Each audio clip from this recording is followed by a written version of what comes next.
so flat. It's so flat. It's absurd. I mean, it's windy. It's windy, that's the problem. But it's flat.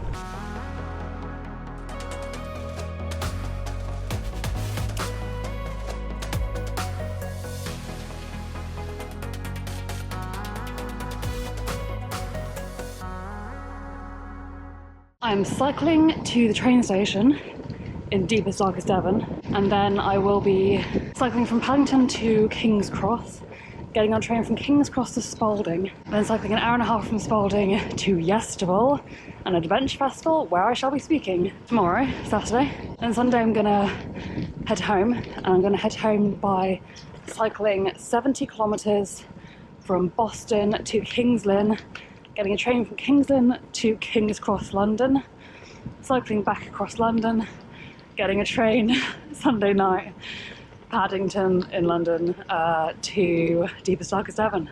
All with a bike, or the bike with panniers which are quite heavy because they are full of books and a really heavy bike lock, but full of books I am hoping to sell at the festival so that I do not have to carry them home.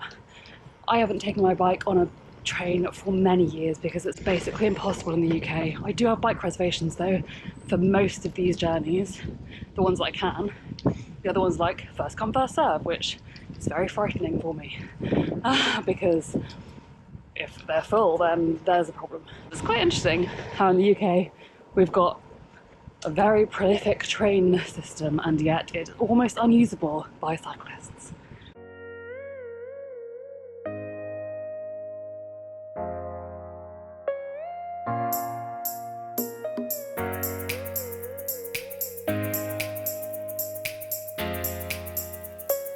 The train was on time. It got to the minute where it was supposed to be here, and now it says it was 1 minute delayed, then 2 minutes delayed. Now it just says delayed.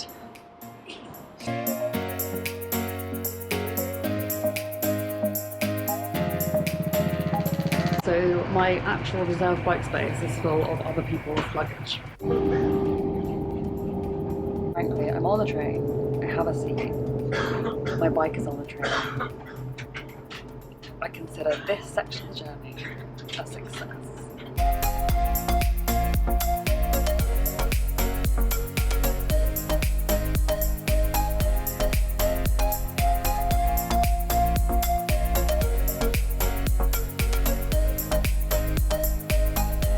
So now I'm riding from Paddington Station to King's Cross.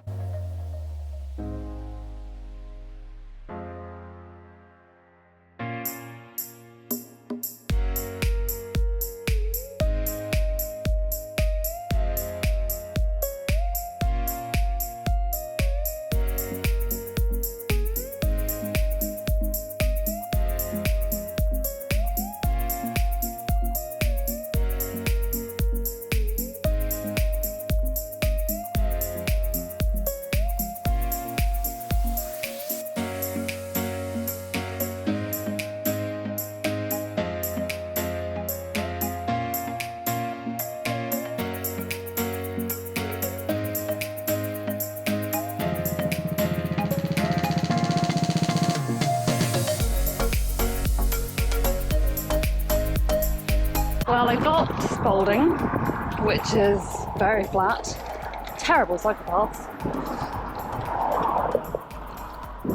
But there are cycle paths, which is, you know, pretty amazing by itself.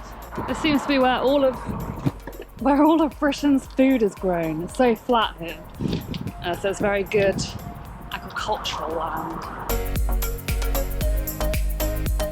Taking your bike on a train in the UK is shit. I've got to hold my camera like this because I forgot my wind thing and it's going to be really windy. Honestly, that was a horrible train experience.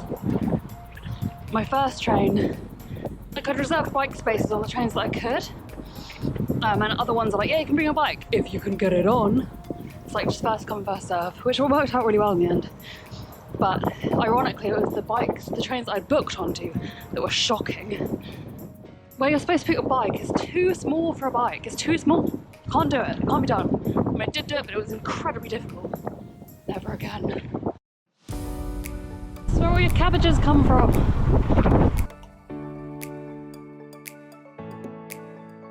I mean, I really didn't want to be cycling on the busy road. I don't have to because there's a bridleway. That bridleway is very thick grass. I'm glad I kept my gravel tyres on for this. I was honestly gonna switch to my road tyres and I would have been screwed. But I am cycling alongside a really busy road and a field of cauliflower.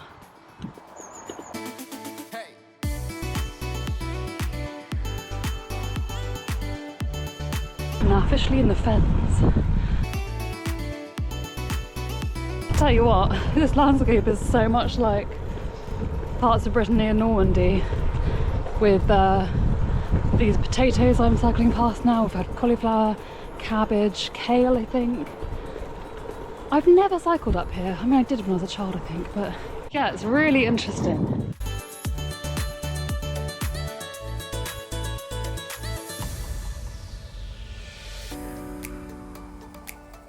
It's so flat, it's so flat. It's absurd. I mean it's windy, that's the problem, but it's flat. I'm currently going downwind. I was just going into a headwind for most of this 25-ish kilometre ride just to my hotel from the train station, but I'm currently going downwind and oh my god, is that lovely. I'm staying in a golf course hotel.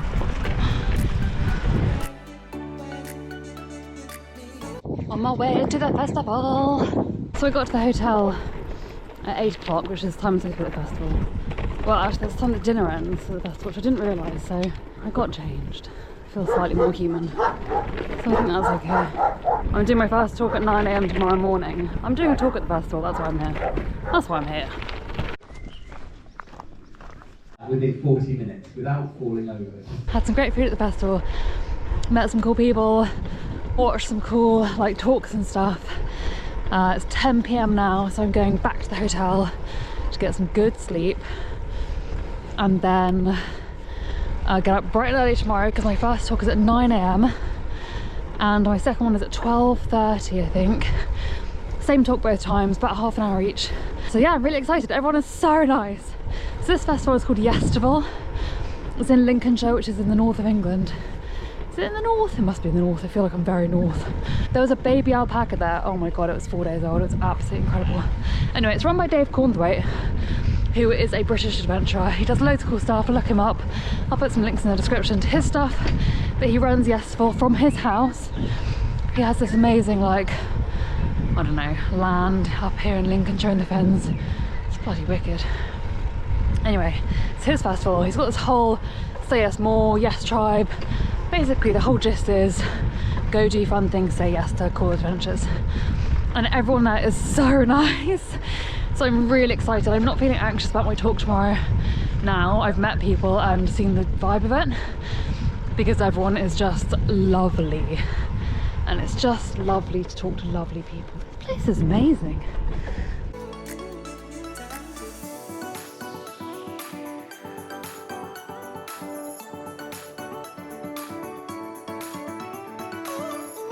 Oh my god, I've immediately got onto a beautiful drain side cycle path with a gate. This is great because the road over there, that is the road that goes the other side of this drain, is I think 6 miles an hour. Oh my god, there's ducklings. This is literally 3.5 kilometres I think of just this, like dead straight, a dead straight cycle path, 3 kilometres of it, 3.5 kilometres alongside this big waterway.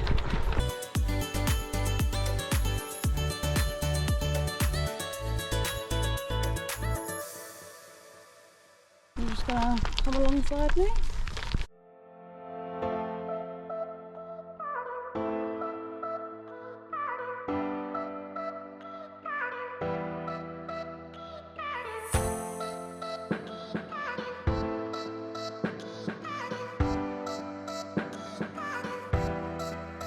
It is so flat. Incredible.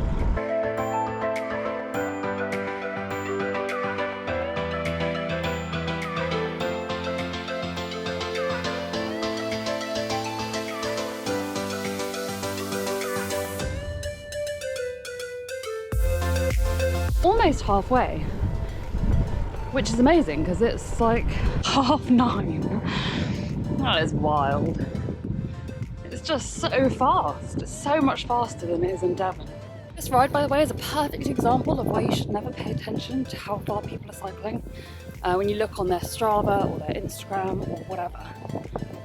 Because I have already cycled 40 kilometres in 2 hours, and that includes stops. It's just an absolute breeze. Like, it's so easy. When you see people doing like 100 kilometre or 100 mile days, not necessarily doing it in the kind of elevation like you might be used to. Like for me, doing 40 kilometres, that's a proper tiring ride where I live. I would have racked up 600 metres of elevation easily over that time.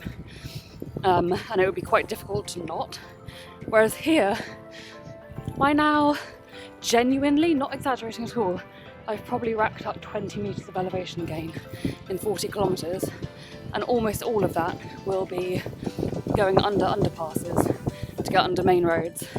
And sorry, you have to go down, but you have to go up the other side. That was genuinely, or bridges over drains. So I haven't encountered any hills, just cycle paths around busy roads.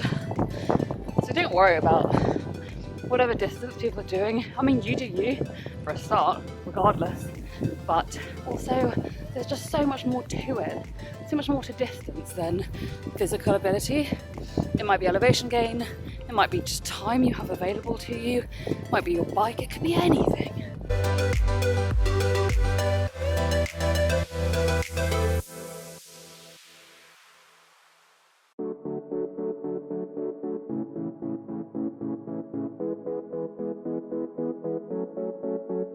So that was Hull Beach. Never heard of it, never been there before. But it has a great Tesco because it has toilets and a terrible coffee machine. Needs must.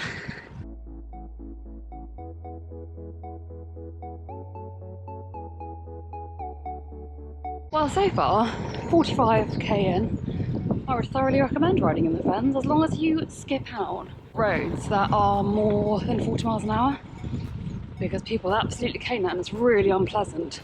People don't want to slow down if they're up to 60 for a cyclist, so they just nip past you and they go so close. And 60 miles an hour is horrible to be passed at. It's really scary. Today I haven't been on any roads like that.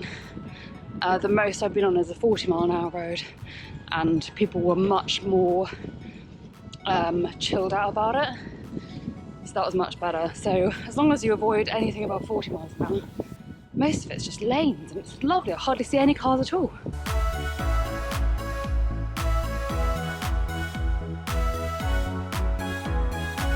I just saw a sign which was like, oh, this is at East Midlands, gateway to Lincolnshire, and I was like, oh, am I in the Midlands? I genuinely thought I was in the North.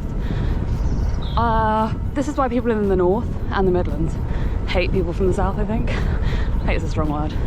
Because we're just like, oh, anything north of London is the North, and I don't think that, but I really did think Lincolnshire was in the North. Oh my god, the North is really far away then.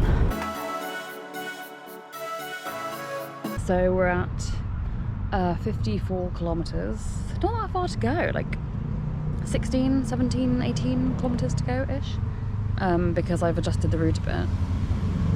I'm sat next to a busy roundabout, but there's a picnic bench, so I'm going to stop and have a bit of food, just have a rest really. It's easy cycling, but at the same time it's just relentless. While I'm sat here, I'm just looking at the map, and I just wanted to read you some of the names of the villages around here. There are some motorcyclists trying to move their bikes into the shade. I'm sorry if that has been picked up. Oh, he's got a puncture. Okay, let's hope that you can't hear that too much. Okay, I'm going to read you some village names. Walpole Crosskeys, Terrington St Clement, Little London, Shepherd's Gate, Tilney All Saints, Clench Wharton, that's my favourite, Terrington St John, St John's Highway, Walpole Highway, Marshland St James. I love it, so cute. Wisbeck St Mary, Church End, Parson Drove. The whole of England, Britain, UK, is full of very quaint place names, whether those places be quaint or not. Oh my god, there's literally a motorbike rally showing up. But they differ in nature, depending on where in the country you are, and I just find it hilarious to see them all, really.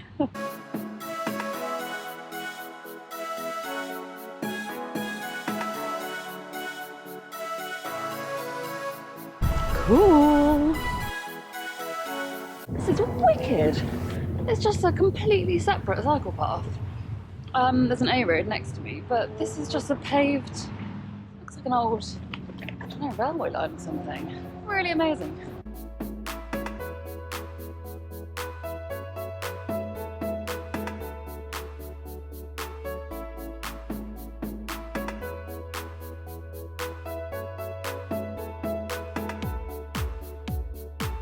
Old Terrington St Clement, here I come.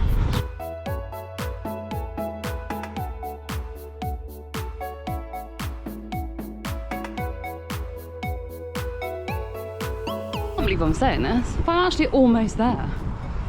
It feels like it's gone past in a flash.